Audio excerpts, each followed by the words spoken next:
Krisis dokter spesialis di Indonesia. Anda juga bisa menyampaikan komentar atau berinteraksi dengan narasumber kita di 021 352 3172 atau di 021 386 2375 atau di 021 384 4545 atau di 0813 9939 9888. Jadi Menteri Kesehatan Budi Gunadi Sadikin mengungkap bahwa Indonesia saat ini kekurangan setidaknya 70.000 dokter spesialis. Kekurangan ini membuat distribusi tenaga medis tidak merata karena sebagian besar dokter spesialis ternyata terkonsentrasi di Pulau Jawa.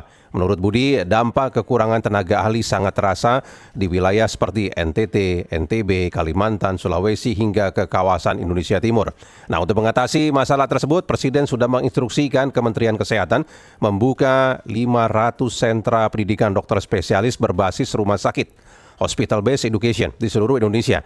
Setiap sentra akan dilengkapi nantinya dengan sarana, peralatan dan juga fasilitas pembelajaran yang memadai. Nah, sejauh mana plus minusnya dari rencana tersebut?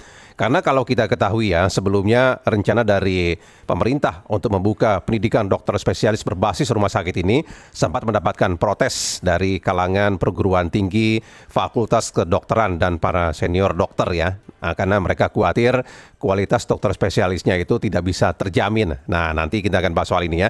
Anda silakan bisa bergabung bersama kami di 021 352 3172 atau di 021 386 2375 atau di 021 384 4545. Dan kami juga sudah bersama dengan ahli kesehatan masyarakat Dr. Yusuf Kristianto. Wawancara Pro 3. Dr. Yusuf, selamat pagi. Selamat pagi, Pagi, Dr. Yusuf. Ya. Jadi kalau menurut Dr. Yusuf ya, plus minusnya apabila memang nanti pendidikan dokter spesialis berbasis rumah sakit itu apa? Ya, pertama memang kita tahu bahwa dokter itu masih kurang ya di Indonesia. Terutama di daerah terpencil, saya setuju. Ya. Terus proporsi kita 1 dokter untuk 1.000 penduduk, saya setuju juga itu masih kurang. Nah, tapi yang jadi masalah adalah ketika pendidikan menjadi hospital base dari university, nah itu pasti akan terjadi kebingungan soal siapa yang ngajar gitu loh. Iya.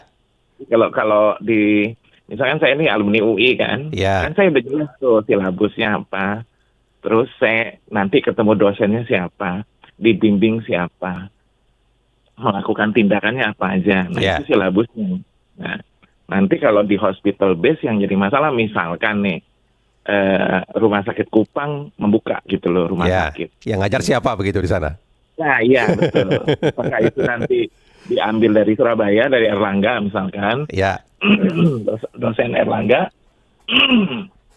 dibawa ke sana, ngajar di sana. Nah kalau seperti itu mungkin masih memungkinkan. Ya. Tapi kalau misalkan berharap di rumah sakit sana, apakah nanti ada spesialis dan subspesialisnya gitu? Ya. Itu yang menjadi salah satu problemnya begitu ya, Dr. Yusuf ya. Tenaga pengajarnya dan juga mungkin seperti silabus atau kurikulumnya begitu di rumah sakit itu begitu. Betul. Jadi gini, misalkan kita dulu sekolah ya, kita kan setelah lulus kan harus ujian lagi tuh. Ya. Uji kompetensi, ya kan. Nah jadi artinya swasta bisa aja buka gitu swasta. Ya. Tapi ketika akhirnya kan harus ada konsorsium yang meluluskan gitu loh. Jadi jangan sampai nanti katanya lulus, tapi nanti silabusnya yang belum ada gitu loh. Ya. Nah, apakah ini juga kemudian yang kemarin sempat menimbulkan protes lah dari kalangan senior dokter begitu ya, yang mempertanyakan kebijakan ini karena mereka khawatir kualitas dokter spesialis itu seperti apa begitu. Itu arahnya ke sana sebenarnya, Dr. Yusuf, protes itu. Iya, saya rasa ke sana ya. Jadi seperti gini. Kebetulan anak saya kan sekolah spesialis ya. Ya. Jadi ikut ujian, masuk dan harus bayar SPP kan? Ya. Betul nggak? Nah, jadi jangan sampai nanti kebingungan yang hospital base katanya nggak usah bayar, malah dibayar katanya. Iya. Nah, itu juga nanti akan bikin kebingungan karena kan banyak dokter yang sudah bekerja, dia tidak dibayar, tapi membayar pada sekolahannya untuk menjadi dokter spesialis. Tapi kemudian dia kalau yang hospital base ini malah dibayar begitu ya? Iya, dan gratis. Iya. Gitu. Nah itu sih, kalau menurut saya gini, yang kita harus jembatani adalah mempermudah orang ambil spesialis, gitu loh. Ya. Nah, ketika nanti mempermudah orang spesialis, maka jumlah mahasiswanya kan banyak. Ya. Jumlah mahasiswa banyak, maka SPP akan turun gitu loh. Jadi kalau misalkan saya dulu kan ngajar di beberapa universitas swasta ya. Universitas swasta misalkan mau ambil magister gitu. Kalau jumlahnya 10 orang ya harganya jadi mahal. Ya. Tapi kalau 20 orang harganya jadi lebih murah gitu loh. Ya. Nah terus karena saya dulu juga sekolahnya di UI, saya masih ingat kita bisa bayar SPP, mungkin Mas Jain ketawa. SPP-nya saya 35.000 tuh zaman dulu. Kok bisa? Kedokteran Karena itu ya, ternyata- dokter ya? Iya. Iya. Kenyataannya adalah ada subsidi dari pemerintah Ya. gitu loh. Nah, kalau itu bisa dijalankan kayaknya win-win solution. Artinya university tetap jalan, dinasnya di hospital, Ya. ya kan? Tapi biayanya sangat murah sehingga semua terjangkau. Dan akhirnya semua orang bisa ambil spesialis. Gitu. Ya. Nah sebentar Dokter Yusuf, kenapa sih dokter untuk masuk ke pendidikan jenjang spesialis begitu ya? Itu katanya susah, perlu rekomendasi sana sini. Kalau yang darahnya biru artinya masih keluarganya dokter semua juga lebih mudah. Itu betul seperti itu kah, Dokter Yusuf? Saya rasa betul itu. Jadi artinya menurut saya siapapun sekarang harus bisa sekolah. Ya. Kemudian ujian itu saya setuju untuk seleksi. Karena dokter spesialis harus perlu ketangguhan. Artinya dia harus jaga malam, Ya. harus standby. Saya setuju banget itu.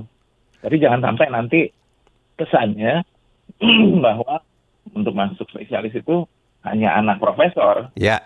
hanya anak dokter spesialis yang bisa. Gitu. Karena kan selama ini begitu kesannya, Dokter Yusuf. Ya, tapi maksud saya kenyataan di lapangannya sekarang jauh lebih mudah sih. Artinya nggak Berdasarkan hasil tes begitu.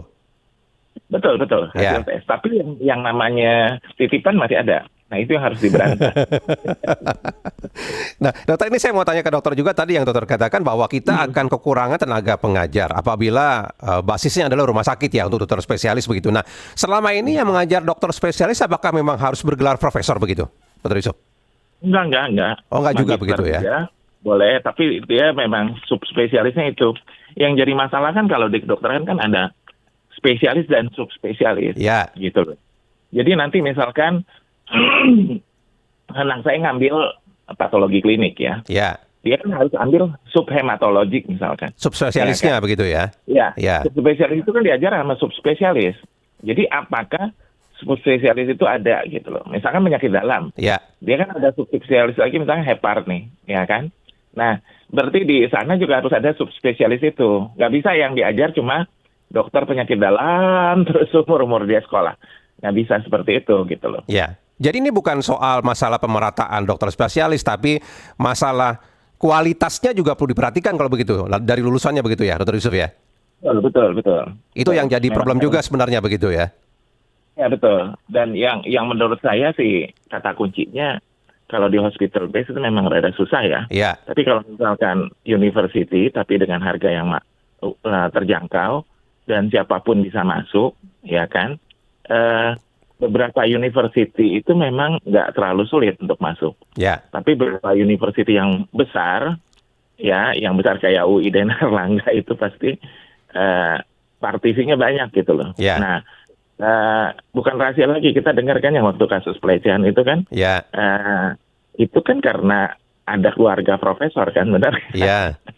Ada darah birunya di situ, ya. Betul, ya. Jadi artinya memang kita harus sepakat bahwa siapapun anak itu, ya kalau dia memang berprestasi, ujian tes potensi akademiknya lulus, Ya. terus kan kalau di spesialis belajar lagi MMPI, Mas. Jadi ada tes namanya ketangguhan. Bagaimana dia tangguh dan dia tetap lurus gitu loh. Ya. Jadi tidak mudah ambruk gitu loh. Nanti jangan sampai di tengah jalan dia udah di buat ya ini drop out gitu loh. Ya. Nah itu yang harus benar-benar dipantau. Oke, nah tapi kalau yang sudah disampaikan Pak Dr. Yusuf tadi ya bahwa harus diperhatikanlah masalah kualitas terutama soal siapa yang mengajarnya, kemudian juga masalah lainnya begitu ya, termasuk ada yang digaji, ada yang tidak begitu. Nah, apakah ini juga sudah dipikirkan Kemenkes kalau menurut Dr. Yusuf soal itu? Nah itu yang harus ada pertemuan antara dokter dengan persatuan dokter dan juga universitas. Gitu. Ya.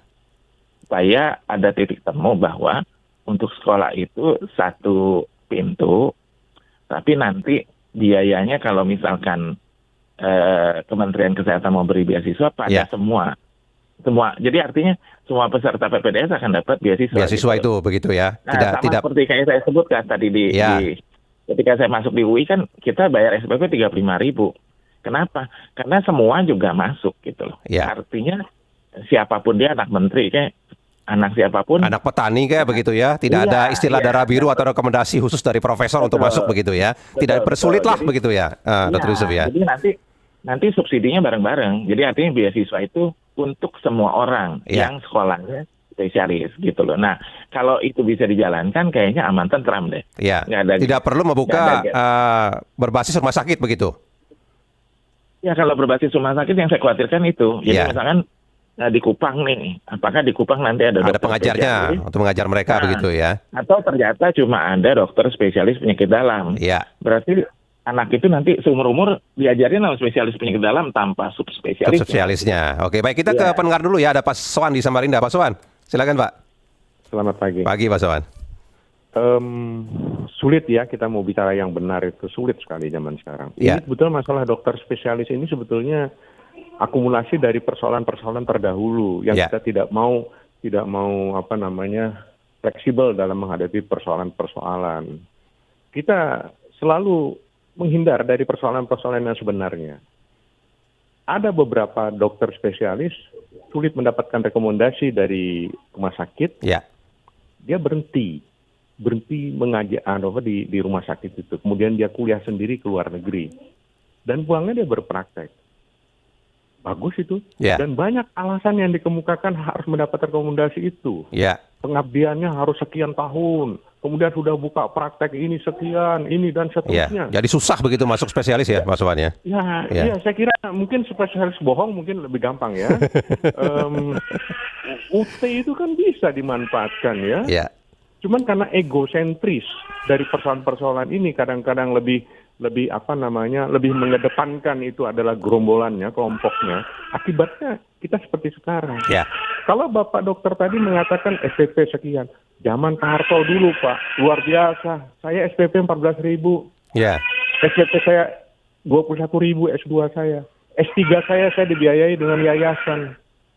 Super Semar dulu sudah ada untuk mengatasi persoalan-persoalan seperti ini. Tapi kenapa? Karena kelajuan reformasi akibatnya seperti ini. Kita sekarang berbicara kota saja ya Pak Dokter ya. Kita bicara kota saja. Itu sudah kekurangan. Belum kita berbicara kerayan di pedalaman Kalimantan. Kemana sebetulnya orang-orang yang peduli terhadap masyarakat ini? Kemana? Jadi belum lagi kita berbicara obat-obatan yang berada di pedalaman. Jadi saya kira, ayolah kita berbicara yang sebenarnya. Ketika ada satu program yang bagus dan sebagainya untuk menjawab semua permasalahan-permasalahan kita yang ada di Indonesia ini, harusnya disambut baik, diberikan masukan, diperkaya program itu, diperkaya. Jadi bukan dimiskinkan program itu. Justru program itu kekurangannya di sini. Ayo kita kerjakan sama-sama, kita sengkuyung rame-rame. Yang kurang-kurangnya tambahin, tutupin. Itu sebetulnya lebih solutif daripada kita protes sana, protes sini, begitu. Tidak pernah keluar dari permasalahan. Terima kasih. Terima kasih banyak Pak Sowan ya. Nah tadi kan Pak Yusuf sempat menyinggung perlu duduk bersama antara pemerintah Kemenkes begitu ya, dengan asosiasi dokter seperti IDI dan juga perguruan tinggi begitu. Sudah pernahkah itu dilakukan kalau menurut sepengetahuan Dr. Yusuf? Benarnya saya rasa sih pernah ada ya. Cuma sepertinya belum ada titik temu. Itu berdasarkan, jadi kan kalau saya kan ada grup WA-nya dokter ya. Nah itu mereka bicara di sana ya memang sepertinya belum ada titik temu tuh.